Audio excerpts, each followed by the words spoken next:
porque eso de que tenga la madre, así debe ser. El niño, en alguna alteración que se vean nomás con las tres efectos, pero el bebé, ¿ya? No es que la madre tenga esa alteración y esté pasando eso.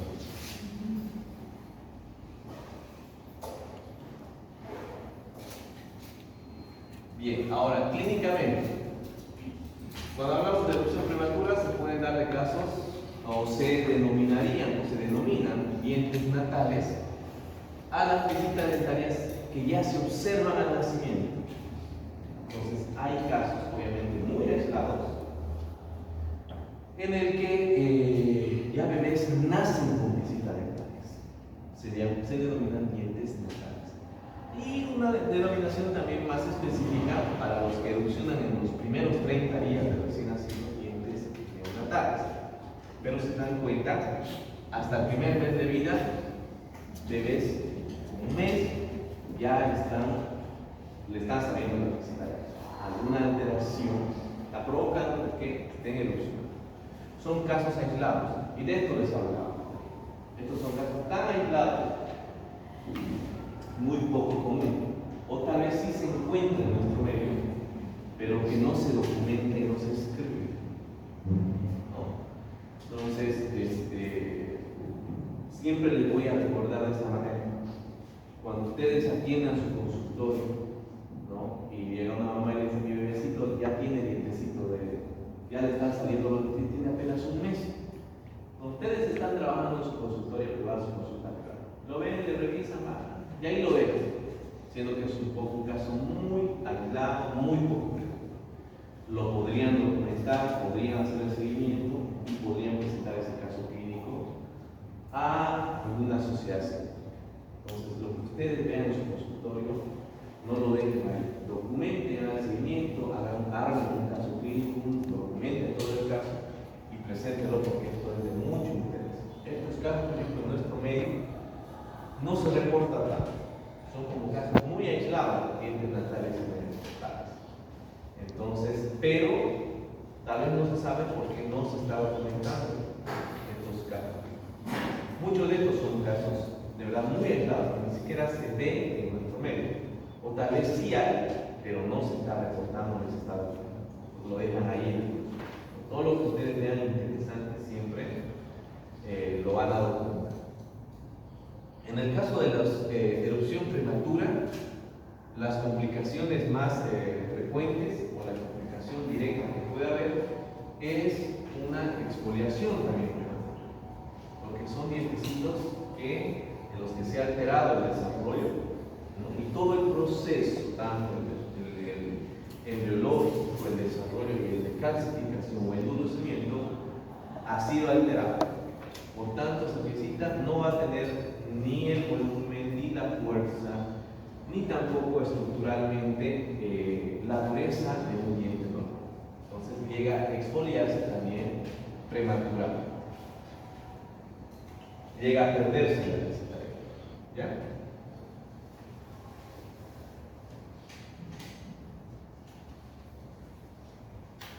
Ahí estamos viendo un caso clínico de un neonato recién nacido, ¿no? Dientes natales, como se pueden ver los mamelones de los bordes incisales de los incisivos inferiores, ¿no? Al control de un mes también se sigue observando los mamelones. Entonces, como son casos muy aislados, muy poco frecuentes, tal vez se puede, aunque en la bibliografía dice que se llegan a perder rápidamente, pero podría darse el caso de que también pueda desarrollarse y mantenerse como una pieza normal. En este caso, los dientes natales,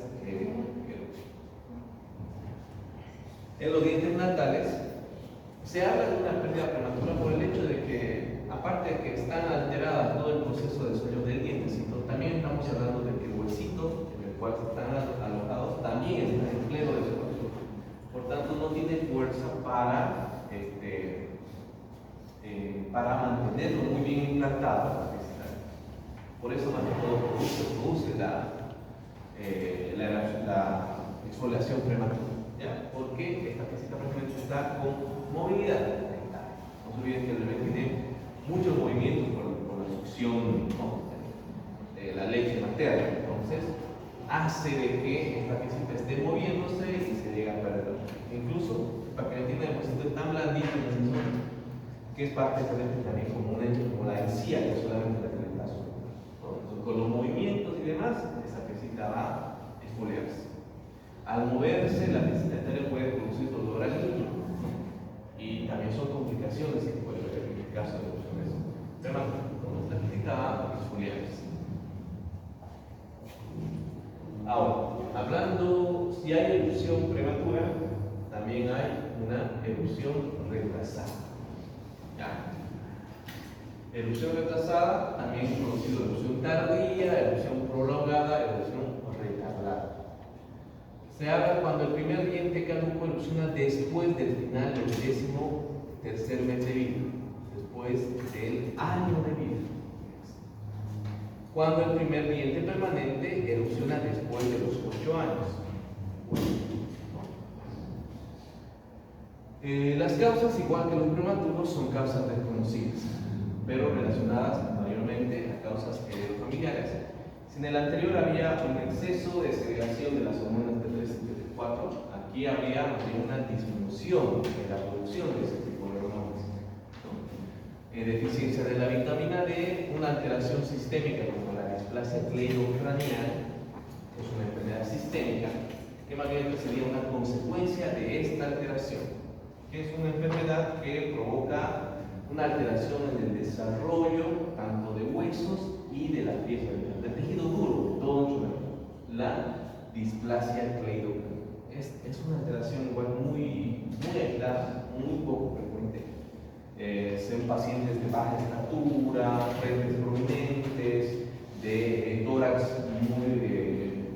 muy angosto, poco desarrollo tanto de los huesos y también de los dientes. Puede provocar, en el caso de los dientes, erupción prematura, o también puede provocar dientes supernumerares, que es la consecuencia en las piezas dentarias a causa de esta alteración o de esta enfermedad. Otra consecuencia de que no erupcionen las piezas dentarias puede ser malposición dentaria. Y ahora lo vamos a ver por ejemplos. Malposición dentaria y malformación dentaria. Fibromatosis gingival, que es un caso, este caso de fibromatosis es ya más frecuente, que se refiere a una alteración en las encías de la pieza dental, en las encías de los rebordes alveolares. Ahora vamos a ver un ejemplo. Ahí.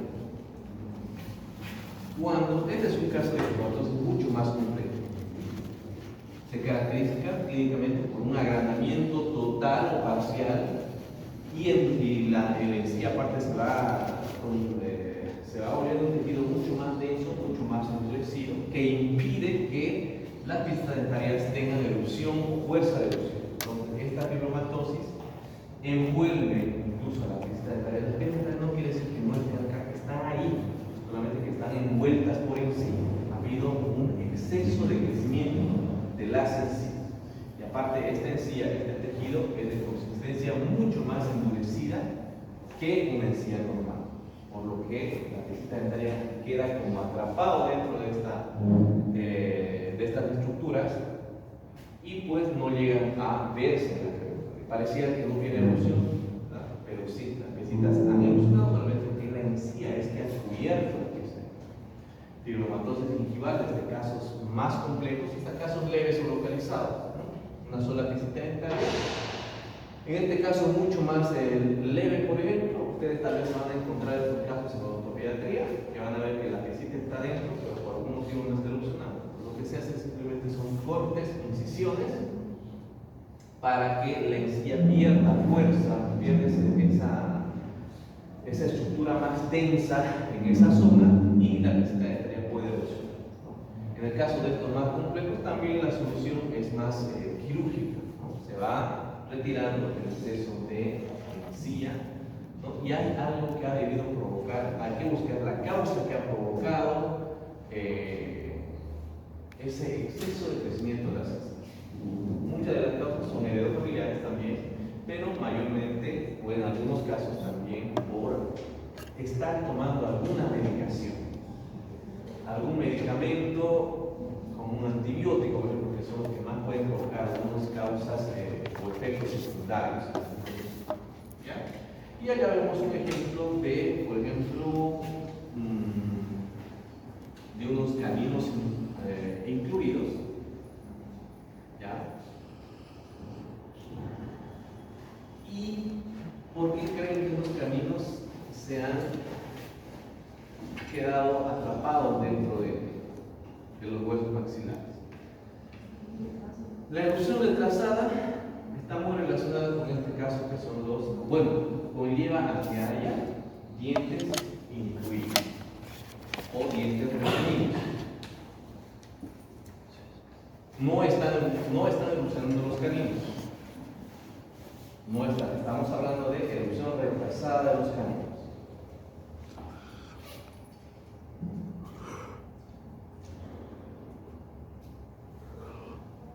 Para empezar, lo mismo de siempre, ¿cuántos años creen que tiene ese paciente? Pueden aproximar la edad.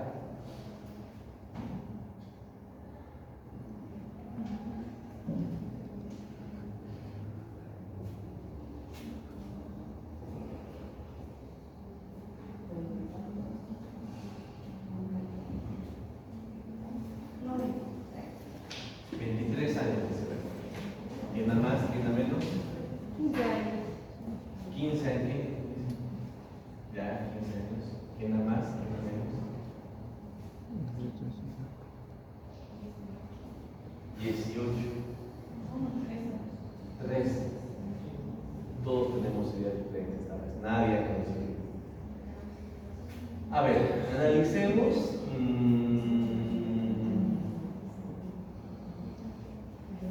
Pienso, o estaría yo de acuerdo con la compañera que me dijo 13 años. ¿Por qué? Porque se ven los segundos molares ya completamente erupcionados, pero si somos bien observadores, un poquito faltan los ápices. Pareciera que estuvieron completamente formados, pero no. ¿A qué edad erupcionan los segundos molares permanentes? A los 12 años, ¿no? Pero termina su formación 2 años después, ¿verdad? Pues aquí ya está casi terminando, hasta entre los 12, 13 años, falta casi un poquito de solamente cerrar los ápices. Entonces estaríamos aproximando los 13 años. 13 años. Y hasta los 13 años, según nuestra bibliografía, también ya deberían estar con los caninos erupcionados, ¿verdad? Entonces, si no están los caninos en boca, hasta los 13, 14 años, puede ser que tengan 14 años, un poquito más, estamos hablando de una erupción retrasada de los caninos. No se está viendo la boca, ¿no? Ahora, ¿cuál es la causa de esa erupción retrasada o tardía de esos caninos? Si ustedes no ven los caninos ahí, ¿qué es lo primero que tienen que hacer? O bueno, para empezar, ¿se ven los caninos o no se ven los caninos? Clínicamente. Primero no están viendo la radiografía, ¿no? ¿Qué es lo que van a ver clínicamente? Por eso ha ido a la consulta, puede ser que por ese motivo haya ido a la consulta. Estamos hablando de un paciente de 13, 14 años.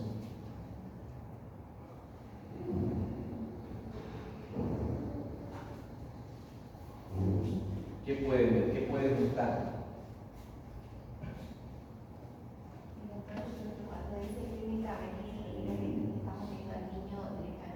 La boca. Cuando hablamos clínicamente es la infección visual de la boca, solo visual. ¿Cómo lo estaremos viendo este niño? Exactamente. Estaríamos viendo a un niño con caninos de leche todavía en boca. ¿Cuáles? Me lo va a decir en este de ellos. Su diagnóstico sería una persistencia de las piezas de leche, no ni siquiera necesariamente de leche, de las piezas.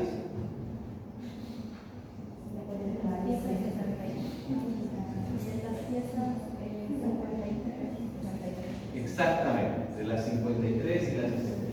Esta es acá por ejemplo, miren, ahora vamos a analizar. El incisivo central, lateral, canino. ¿Pero será el canino permanente? No, ¿verdad? Aquí está el canino. Pero estamos hablando que clínicamente hemos visto acá, donde estamos viendo al caninito de leche, ¿no? Se ve en boca el canino de leche. Primer premolar, segundo premolar, primer y segundo molar, tercer molar, los genes, ¿no? Entonces, tiene la dentición completa. Pero ha debido ir a la consulta odontológica por estos caninitos que la madre, no sé, sabe o reconoce que los dientitos no los está cambiando, que siguen ahí, que ya han completado casi toda la dentición permanente, pero sus caninos no los ha cambiado, no los está cambiando o está sin el moco, por ese motivo que ellos la consulta. Porque se ven los caninitos son fáciles de reconocer incluso con la misma madre, ¿no? Que son dientes pequeñitos y que incluso alguno de estos dos tal vez ya puede estar presentando algún tipo de movilidad dental, ¿no? Entonces, ¿qué es lo primero que ustedes que tienen que hacer? ¿Qué es lo que tienen que recomendar al ver que todavía hay caninos de leche, que ya tiene 14 años, y ya tiene la dentición permanente casi completa hasta esa edad del niño de 13, o un adolescente de 13, 14 años? ¿Qué es lo primero que tienen que mandar a hacer? Una radiografía, ¿verdad? Una radiografía. Y generalmente, o lo más recomendable, es que soliciten una radiografía panorámica, una mamografía, ¿no? Para ver cómo se ha producido el recambio dentario de toda la dentición permanente, ¿no? Y ahí recién encontramos y notamos que los caninos se encuentran retenidos. Ahora las causas, eso es lo que está produciendo la erupción retrasada de los caninos. Estamos relacionando todo lo que estamos viendo, ¿no? Hay una persistencia de dientes de leche que está provocando una erupción retrasada de los caninos, y a esa erupción tardía o esos caninos que se encuentran adentro del hueso maxilar tiene su nombre técnico específico. Se llaman dientes o caninos retenidos, ¿verdad? Bueno, entonces se tiene que hacer una serie de valoraciones, seguramente con el ortodoncista también, porque en la mayoría de los casos a veces los caninos no llegan a reacomodar, o sea, creen, y ahí entramos nuevamente en análisis. Ustedes tienen que analizar ya desde ahora para tener un juicio desde ahora, ¿no? Obviamente que los juicios tienen que mejorarse para que ustedes ya sean especialistas, ¿no? Creen que en el caso de este caninito, por ejemplo, de acá, creen que la solución va a ser extraer el canino para que salga ese canino de esa posición. O en el caso del otro, ¿cuál sería la solución entonces? ¿Qué hacemos? ¿Extraemos los caninos o no extraemos los caninos? ¿Será que si extraemos los caninos van a erupcionar en esa posición? ¿Qué opinan?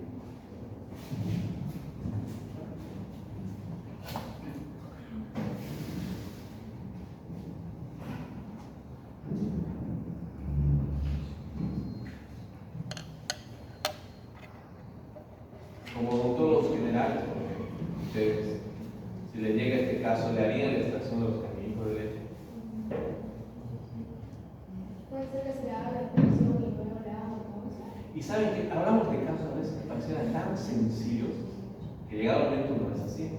Hay una compañera acá, no recuerdo quién fue su compañera de una de los vecinos, Luana, creo que es Luana.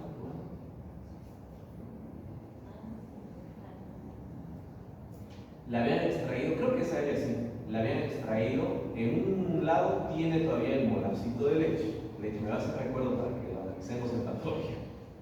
Tiene un lado el molarcito de leche y al otro lado tiene un puente, le habían hecho un puente. ¿Por qué le han hecho un puentecito?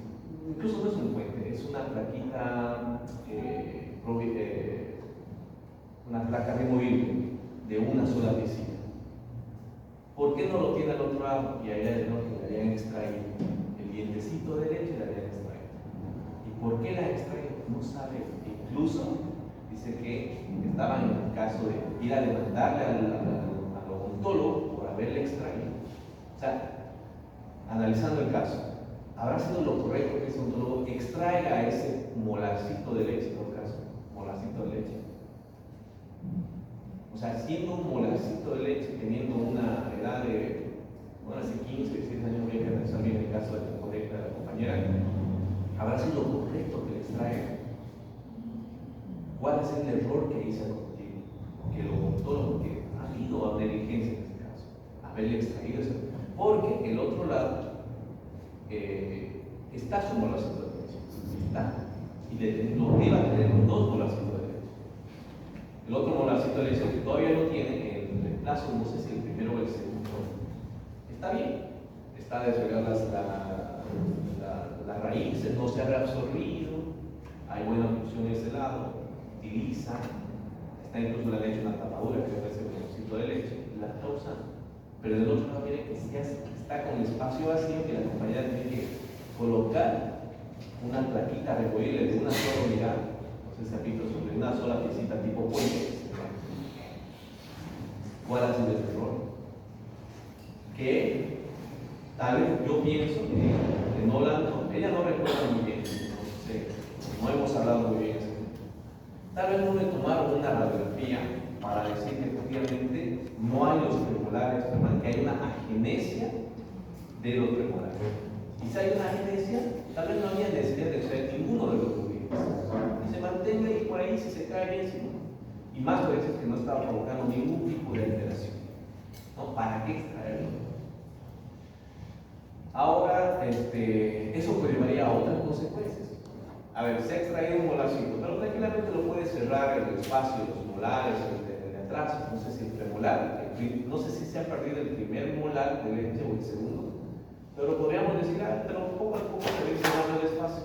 Muchas veces no pasa así. Efectivamente se va a cerrar, pero el premolar o el molar que está por atrás no va a ir rectito caminando y buscando su espacio. Se va a inclinar. A ver, miren las consecuencias. ¿Qué hubiese sido lo mejor? ¿Extraerlo, mantenerlo?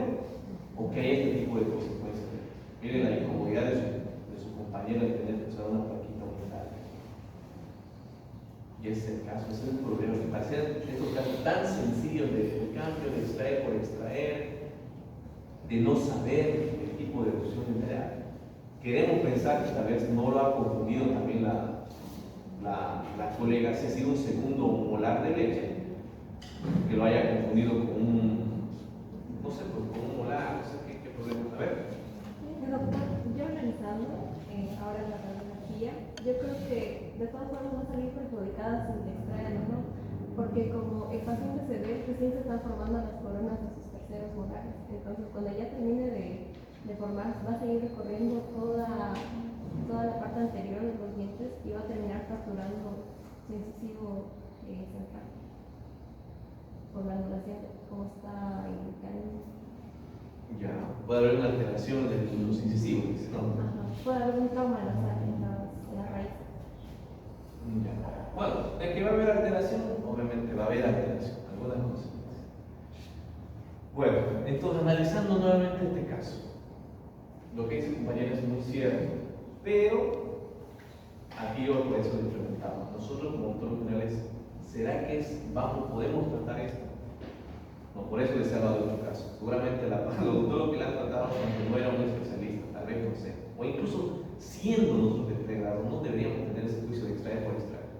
¿No? Debemos saber las consecuencias.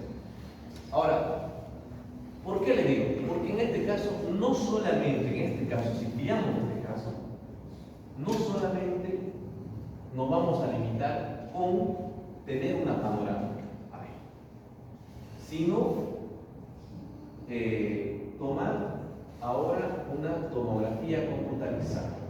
¿Para qué la tomografía? Esos son ya imágenes, ya no son radiografías, son imágenes. Imágenes digitales en cortes en el que nos va a dar específicamente exactamente la posición de este caso. Porque no se olviden que la radiografía incluso tiene limitaciones. Lo que se compañera es esto. Aquí pareciera que está sobre la raíz del incisivo y puede lastimar y demás. Pero viendo una tomografía computada, ahí vamos a ver realmente cuánto de proximidad tiene con las raíces, ¿no? Porque podría estar más adentro, más atrás, por adelante, pero no sabemos específicamente. Aquí aparentemente se ve que está sobre las raíces ya de los laterales, pero puede ser que no, porque esta es una radiografía en 2 dimensiones nada más, ¿no? Es necesario para tener un juicio exacto tomar una tomografía computarizada. ¿Ya? Más que todo, ¿para qué? para ver si al canino, la distancia que tiene con el espacio, con su espacio, o qué tipo de tratamiento, porque en algunos casos los caninos lamentablemente se van a llegar a perder. No, el ortodoncista tendrá que valorar y decir, el canino se va a poder jalar al espacio, a su espacio, solamente jalando, no hay otra forma. O sea, es que ese canino retome su dirección es imposible, eso no va a pasar. La única forma, y eso todavía con pronóstico reservado, la única forma de que ese canino vuelva a su lugar normal sería traccionando jalando mediante aparatos ortodoncos. Y eso lo valora el ortodoncista, va a valorar el asemejanza que puede ser posible una tracción del canino, pero en algunos casos dicen que no. Puede decir el ortodoncista que no va a ser viable por la posición que está más aquí, que está más allá de la posición que no va a ser posible la tracción del canino. Entonces hay que extraer ese canino. Hay que extraer el canino. Y hay que ver otras alternativas. ¿Qué pasa después de la extracción? Dejarlo el caninito ahí. A ver, ¿qué opciones ustedes tienen? Yo sé que ustedes pueden darse cuenta que pueden hacer cosas. Lo dejamos ahí el canino o lo extraemos ese canino. ¿Ustedes qué harían?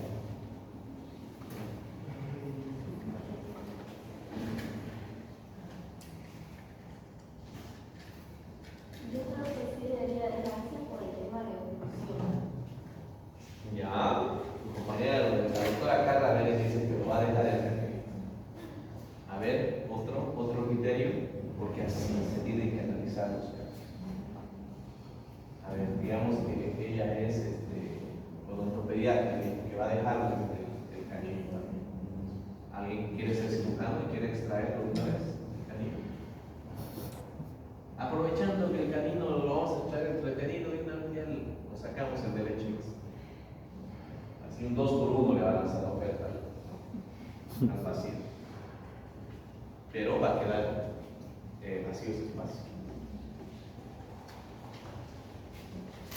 ¿Alguien que haría la extracción?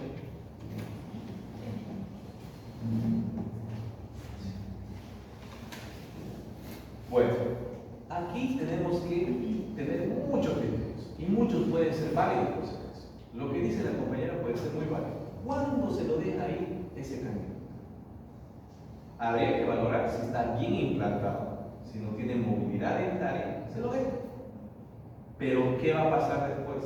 Estéticamente no se ve aceptable ese canino. ¿Pero qué pueden hacer? Ese caninito de leche, bueno, todavía está chiquitito. Hacer dos desgastes, se pueden colocar una fundita para que tenga la forma de canino. Es una opción. Así no evitamos la extracción y que haya un espacio ahí. Después, ¿qué hacemos? Si lo extraemos, ¿qué hacemos? ¿Qué pasa si ese canito ya está con movilidad dentaria y aparte se ve mal, y aparte con la extracción que se puede hacer, se puede aflojar mucho más, porque tal vez puede ser que está apoyando todavía incluso sobre ese canino, por eso puede estar un poco pico ese canino, pero lo extraemos del canino retenido y la mesita entera puede exfoliarse. ¿Qué hace? Un tratamiento ortodóntico. Ortodóntico. ¿Qué sería en ese tema? ¿Por qué consideran? Porque cuando suenan las terceros molares que van a acercarse hacia la línea central. Su premolar se va a volver canino. Sí. Un premolar ahí adelante. O una prótesis. ¿Cómo? A ver. En este caso, como dijo Ever, una prótesis puede ser o bien un implante o vamos a hacer una corona entre sus laterales y su media premolar. Ahí está. Todo es válido. Todos los criterios son válidos. Se extrae y mediante ortodoncia, lo que tal vez no estaría muy de acuerdo es de que el premolar avance hasta acá, tratar de cerrar, hacer que todo vaya por delante y el premolar ocupa un espacio. Y luego sería muy difícil convertir ese premolar en canino. Y tener un premolar ahí también no se vería bien. Estéticamente estaría quedando lo mismo, ¿no? Sí estaría de acuerdo en hacer un tratamiento ortodóntico, mantener el espacio acá y luego hacer un implante. No, sería el paciente que lo más recomendable es que ya vea y opte por el implante después. Con el tratamiento ortodóntico evitaríamos que se cierre el espacio, mantener el espacio vacío y luego ver una opción de el implante. Ahora, si no hay todavía las condiciones económicas para ese momento, hay tratamientos provisionales para mantener el espacio de ese canino. Una especie de puente, pero no de los puentes en el que se desgasta. Teníamos que desgastar acá y desgastar acá para hacer el puente, 2 coronas de recubrimiento total. No, porque desgastaríamos los permanentes. Hay puentes provisionales en el que solo se hace como una especie de topes en la cara oclusal del premolar y una aletita que ve pegada a la cara palatina del lateral. Eso también mucho depende de la oclusión, que no interfiera la oclusión. Y se queda ahí pegadito un provisional, ¿no? El tiempo que se aprovecha. ¿No? Entonces se ven alternativas para que en un futuro se reponga ese canino perdido mediante un implante, que es lo más ideal, ¿no? Lo más ideal. Hacerlo en implante. Yo pensaría que hacerlo en implante, ¿no? Pero también lo que tienes que hacer, muy cierto, si veo que ese caninito está bien implantado, está fijo, porque incluso un canito de leche, miren la raíz de este canino, es grande en la raíz. La corona sí se ve un poco pequeña, bueno, claro, porque es un dientecito de leche, pero tiene una raíz grande, especialmente en esta. Aquí no se puede ver bien, pero este sí. Si no tiene movilidad, hago un pequeño desgaste y le pongo una fundita para que se vuelva un canino. Son opciones que ustedes tienen que ver y ofrecerle a su paciente las mejores opciones.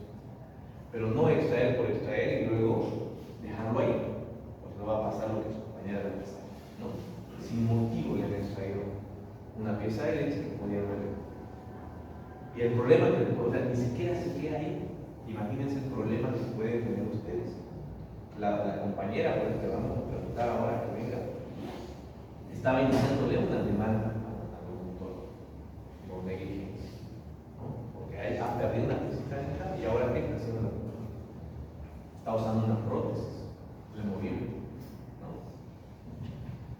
Tal vez está buscando que le ponga el implante, no sé, le vamos a preguntar. Ya. Entonces, eso conlleva a las anomalías ya de implantación. ¿Ya? Son piezas dentarias que están por algún motivo mal implantados en los huesos maxilares. ¿No? Está muy relacionado con lo anterior. O sea, prácticamente en el anterior caso hemos hablado ya de lo que son los dientes incluidos o impactados. Miren esta primera imagen, ya vemos aquí la pieza 11 y la pieza 13 que están incluidos. La pieza 11 y la pieza 13 incluidas. La pieza 12 en mala posición. Ahora, ¿cómo es que se ha llegado a esta situación? ¿Por qué esas piezas dentarias, especialmente lateral, miren acá, se han colocado en esa posición? Muchas de estas alteraciones se dan principalmente en la etapa en la que se están formando implológicamente esta piecita. ¿A qué edad empieza a formarse, por ejemplo, este incisivo central? Empieza a formarse. Varias veces ya lo he mencionado acá.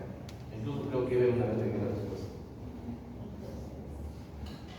¿A qué edad empieza a formarse el incisivo central permanente? A los 12 meses, al año de vida. Empieza a formarse. El germen dentario del incisivo central empieza a formarse a los 12 meses. Obviamente ya tiene el de leche, ya está ahí el incisivo de leche. Y estamos hablando de una etapa en la que es muy crítica porque los niños saben que tienen siempre a caerse, a golpearse, siempre tienen ese tipo de problemas. Los niños, ¿no? Están empezando acá. Basta un golpecito, un simple golpecito, porque no sabemos, cada organismo es muy diferente. Basta que uno tenga un golpecito, incluso algo que un niño que haya masticado fuerte haya provocado un desplazamiento del germen dentario permanente en formación. Un pequeño movimiento, un pequeño golpe ha desviado la dirección de implantación de ese germen y ha hecho que se ubique en esa posición y está erupcionando en esa posición. Se está formando no está evolucionando, ¿no? Se está formando en esa posición. Entonces, la mayor parte es debido a causa de golpes o traumatismo que tienen los niños, ¿ya? Que provocan una alteración en la posición de ese germen dental. Y obviamente que no va a evolucionar en una posición adecuada.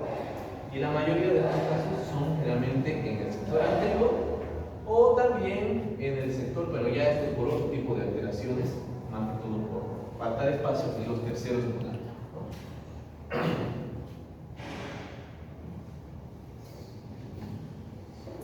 Bien.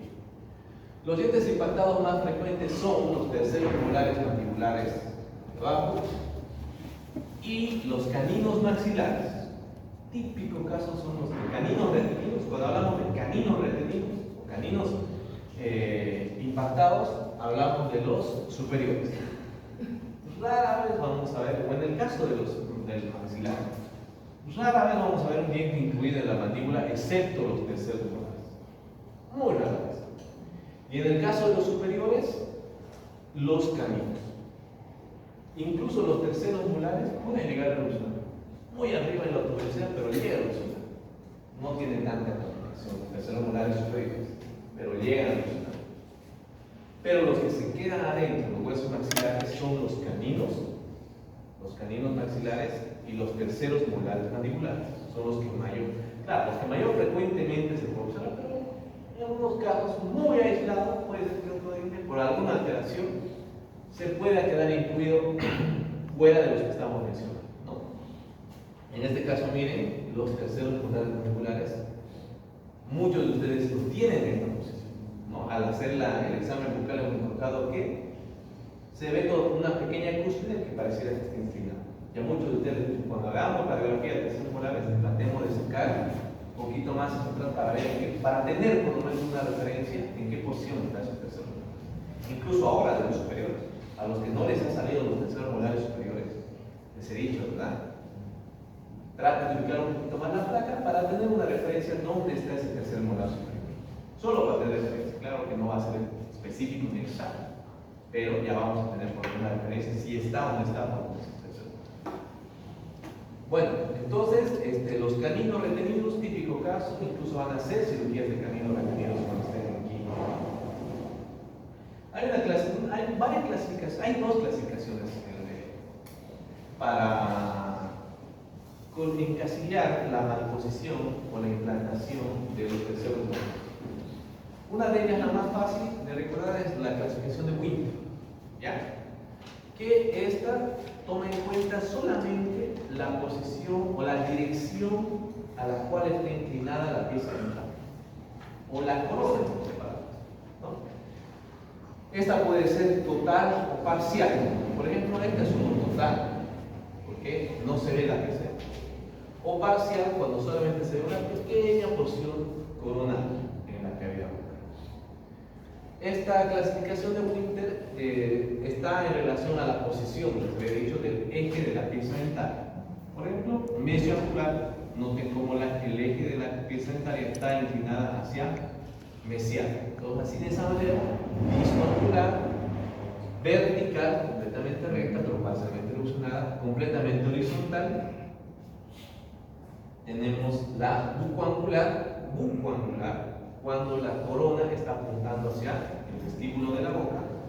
Linguangular, cuando la corona está apuntando hacia el lado del piso de la boca.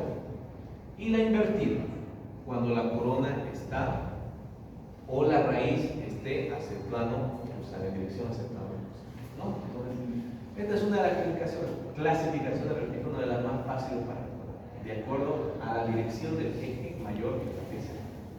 Hay otro tipo de clasificaciones un poquito más complicadas, pero bueno, al fin el caso es lo mismo. Tenemos terceros molares retenidos, ¿no? Y muchos de estos tienen que ser extraídos, ¿no? Valoramos en esta clasificación y será que esta horizontal la podemos dejar ahí. ¿Será que que está angular, por ejemplo, será que la podemos dejar ahí? ¿O esta tal vez, ¿no? Por la posición. Esperamos un tiempo más para ver que se mantenga esa posición y evolucione en esa posición. Tal vez. Pero las otras puede tener alguna complicación. Una de las complicaciones más frecuentes de terceros molares incluidos, las caries interproximales a causa, miren la inclinación del tercer molar. Se forma como una especie de bolsa acá, una especie de trampa para la acumulación de restos alimenticios. No se olviden que es el inicio de la caries dental, la acumulación de restos alimenticios, y aparte la poca higiene que tenemos en esa zona, muy difícil de limpiar aquí, por ejemplo, aquí adentro, muy difícil de limpiar.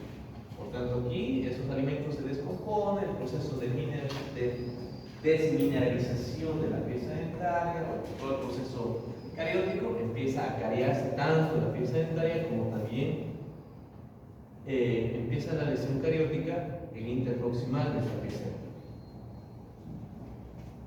Y en la mayoría de los casos se llegan a perder los dos, el tercero y el tercero. ¿Por qué se llega a perder el segundo molar? Porque en algunos casos también se llega a perder el segundo molar. Puede afectar a la pulpa, o sea, puede ser una carie profunda, y también por la, o sea, su estructura que no va a estar.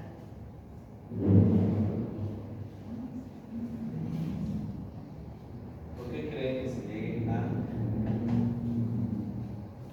perder el segundo molar? ¿Se animaría a hacer un tratamiento? Por ejemplo, acá, ¿creen que sería suficiente con una... Bueno, tenemos todo este perdido.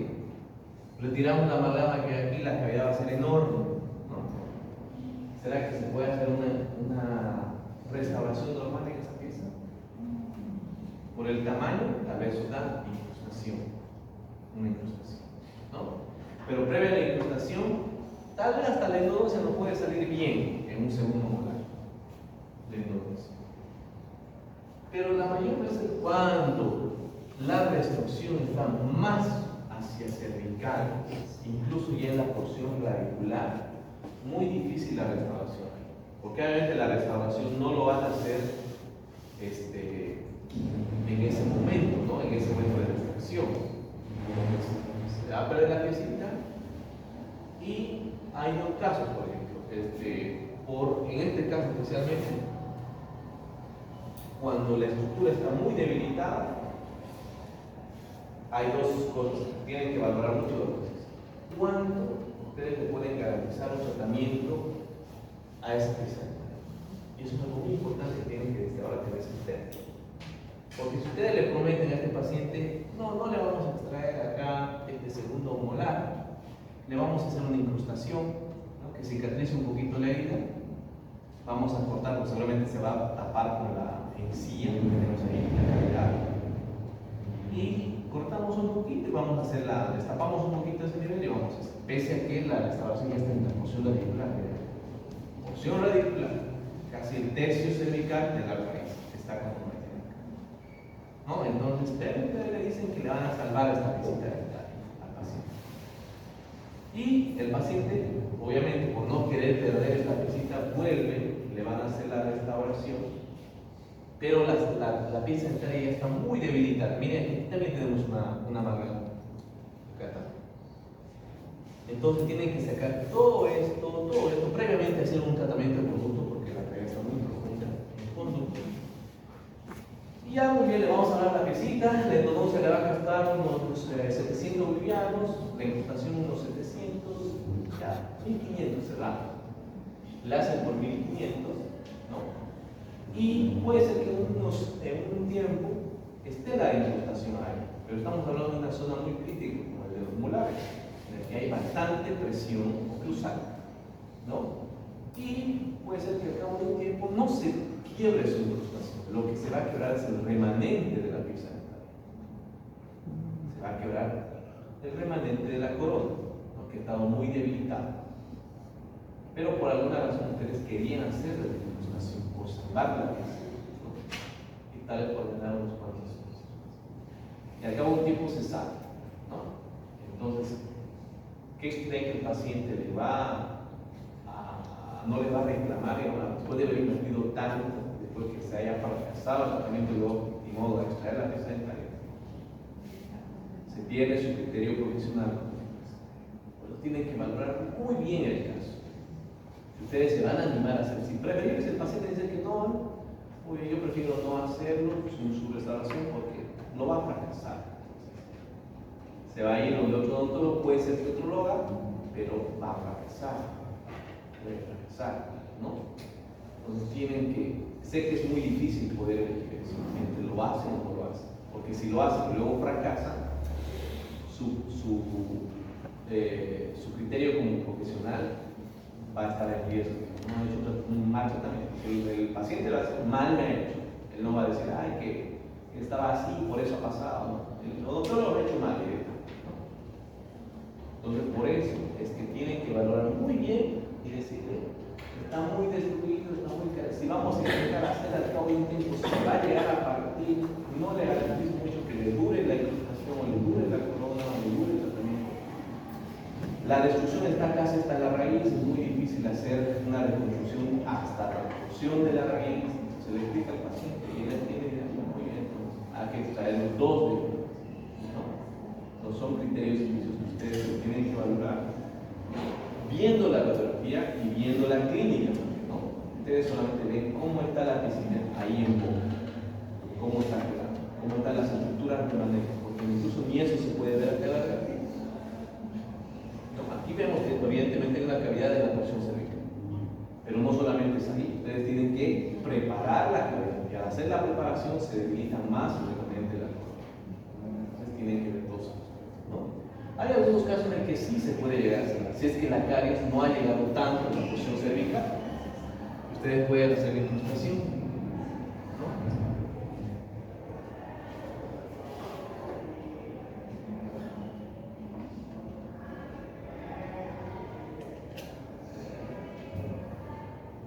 Ya, aquí hay dos diferentes conceptos que no vamos a terminar en la clase. Dientes engastados o dientes incrustados.